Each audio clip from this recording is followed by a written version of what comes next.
ሰላም የጌታ ጸጋና ሰላም ይብዛላችሁ ውድ የቃሉ ይናገራል ቤተሰቦች። ዛሬ የኢየሱስ ክርስቶስ ምሳሌያዊ አስተምህሮቶችን ትርጉም እንጀምራለን። በዚህ ቪዲዮውን ላይክ በማድረግ ብዙዎች ጋር እንዲዳረስ እንዲሁም ደግሞ ለቻናሉ አዲስ የሆናችሁ ቻናሉ ሰብስክራይብ በማድረግ አብራችሁ እንድትቆዩ በጌታ ፍቅር እያሳሰብን ወደ ፕሮግራሙ እንገባለን።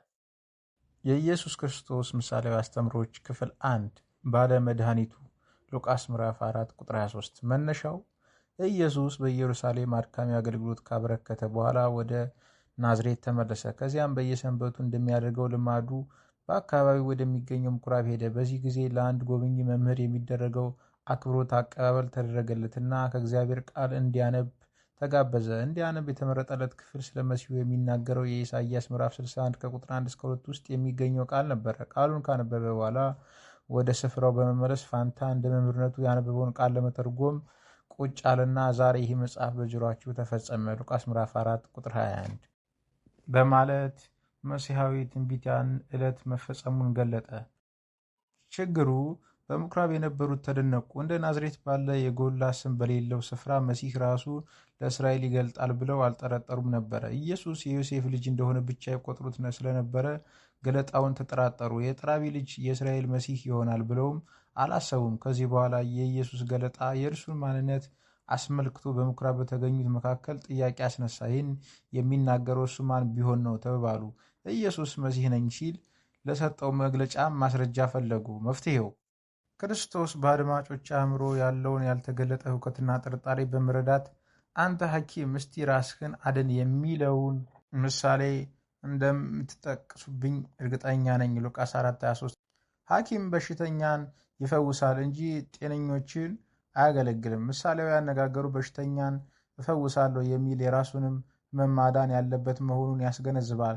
ራሱን ማዳን የተነሳ ነው። ሰው በተመሳሳይ ሕመም በሚሰቃዩ ሰዎች ዘንድ እንደ አዳኝ አይፈለግም። የመሲሁ ግንባር ቀደም አዋጅ ነጋሪ የሆነው መጥምቁ ዮሐንስ መንግሥተ ሰማያት ቀርባለችና ንስሐ ግቡ በማለት ለሕዝቡ አስገንዝበዋል። ማቴዎስ ወንጌል ምዕራፍ 3 ቁጥር 2።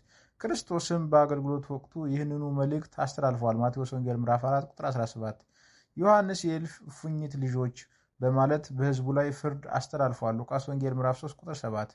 በሙሴ ሕግ መሰረት እፉኝቶች ርኩሳን አራዊት ናቸው። በዚሁ መሰረት ዮሐንስ ሕዝቡን በእስራኤል ሕግ እንዲሁም በእግዚአብሔር ፊት ያልነጹ ኃጢአተኞች ሆነው ነበር የሚመለከታቸው። ለንስሐ የሚገባ ፍሬ አድርጉ በማለት አነሳሳቸው። ቁጥር 8 መልእክቱ ሰዎች ሁሉ በቁጥር 10 እስከ 14 በሰፊው ተሰራጭቶ ስለሆነም ያን ጊዜ ናዝሬት ምኩራብ ውስጥ የተቀመጡትን ቢሆኑ ከኃጢአት መንጻት እንደሚገባቸው ተገንዝበው እንደነበር አያጠራጥርም። ኢየሱስ በናዝሬት ሰዎች ዘንድ የዮሴፍ ሕጋዊ ያልሆነ ልጅ ሆኖ ነበር የተቆጠረው። ለዚህ ነበር በምጽአት ይህ የዮሴፍ ልጅ አይደለምን የተባሉት። ሉቃስ 4:22 በኢየሱስና በእነዚህ የሕዝብ መሪዎች መካከል አለመግባባት በተፈጠረ ጊዜ እኛስ ከዝሙት አልተወለድንም አሉት። ዮሐንስ ወንጌል ምዕራፍ 8 ቁጥር 41። አባባላቸው እንዳንተ አይደለንም የሚል መልእክት ያለው ነበረ። ሕዝቡ በዚህ አኳኋን ኢየሱስ ልክ እንደ እነርሱ ኃጢአተኛ አድርገው ቆጠሩት። በዚህም የተነሳ ከኃጢአት መንጻት የሚያሻው አድርገው ተመለከቱት። ለዚህ ነበረ ክርስቶስ በእነርሱ በሃይማኖት መሪዎች መካከል አለመግባባት በተፈጠረ ጊዜ ከእናንተ ስለ ኃጢአት የሚወቅሰኝ ማን ነው? ዮሐንስ ወንጌል ምዕራፍ 8 ቁጥር 10 ብሎ ጠይቃቸው። ያን ጊዜ ነው ምኩራብ ውስጥ የነበሩ ሰዎች ይህ መሲህ ነኝ ባይ ሰው መሲህ ተግባር ማከናወን አለበት የሚል ሐሳብ ያደረባቸው። በእርግጥ መሲህ ከሆነ ለሕዝቡ የኃጢአት መንጻትን ይቅርታን መስጠት አለበት። ይህ ብቻ አይደለም። ዮሐንስ የጠየቀውን ያህል እንኳን ቢሆን ዮሐንስ ፍሬ ማሳየት አለበት።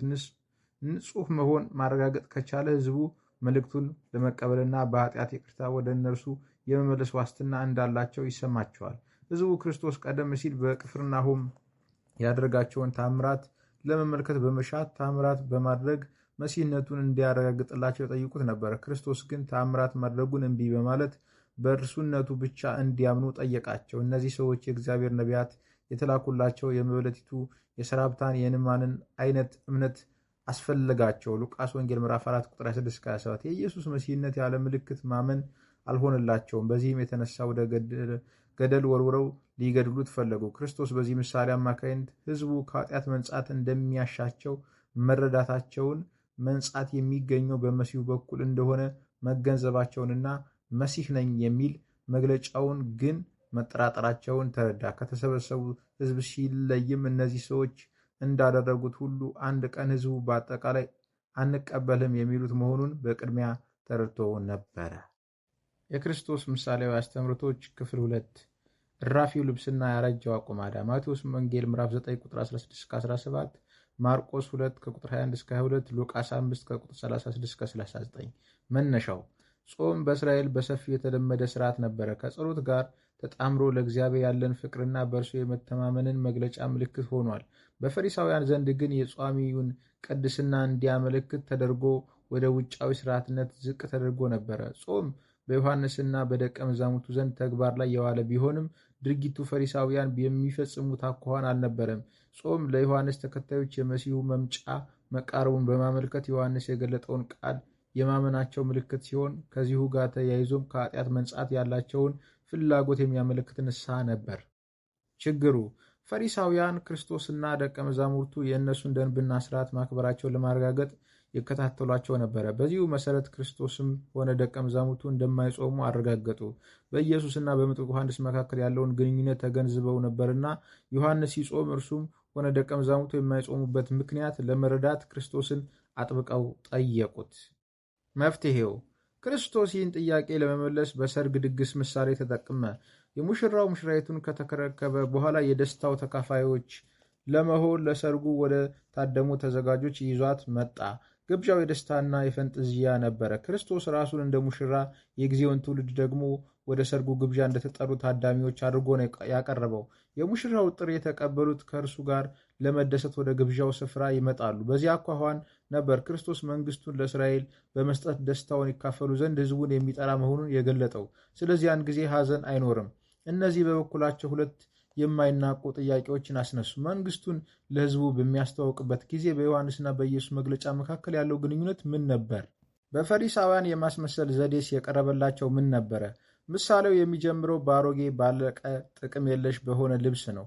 እንዲህ ያለውን ልብስ በመጣፍና በመስፋት ለጥቂት ጊዜ ዕድሜውን ለማራዘም ይቻል ይሆናል። አንድ ሰው ለአሮጌ ልብስ መጠገኛ እራፊ ከአዲስ ጨርቅ አይቆርጥም። እንዲያ ቢያደርግ አዲሱ ጨርቅ ያበላሸዋል ወይም ጥቅመ ቢስ ያደርገዋል። ይህም ሞኝነት ነው። ከዚህም በላይ ጥንት አዳዲስ ልብሶች በመጀመሪያ እጥበት ከሚኮማተረው የጨርቅ አይነት ነበር የሚሰፉት። ስለሆነም አዲስ እራፊ በአሮጌ ልብስ ላይ ቢሰፋ በሚታጠበው ጊዜ አዲሱ ጨርቅ ተኮማትሮ አሮጌውን ልብስ ይቀደዋል። ቀዳዳውም ከቀድሞው ይልቅ የሰፋ ይሆናል። እናም ድርጊቱ አሮጌው ልብስ ከአገልግሎት ከማይሰጥበት ደረጃ ያደርሰዋል። ክርስቶስ እውነቱን ይበልጥ ለመግለጽ ሲል ከፍየል ወይም ከበግ ሌጦ የሚሰራውን የወይን ስልቻ በምሳሌነት አቀረበ። አዲስ የወይን ስልቻ በሚገባ ይለጠጣል። ወይን በሚብላላበት ወቅት ኩፍ የማለት ወይም የመነፋት ባህሪ ስላለው የወይን ጠጅ የሚቀመጠው በአዲስ ስልቻ ነው።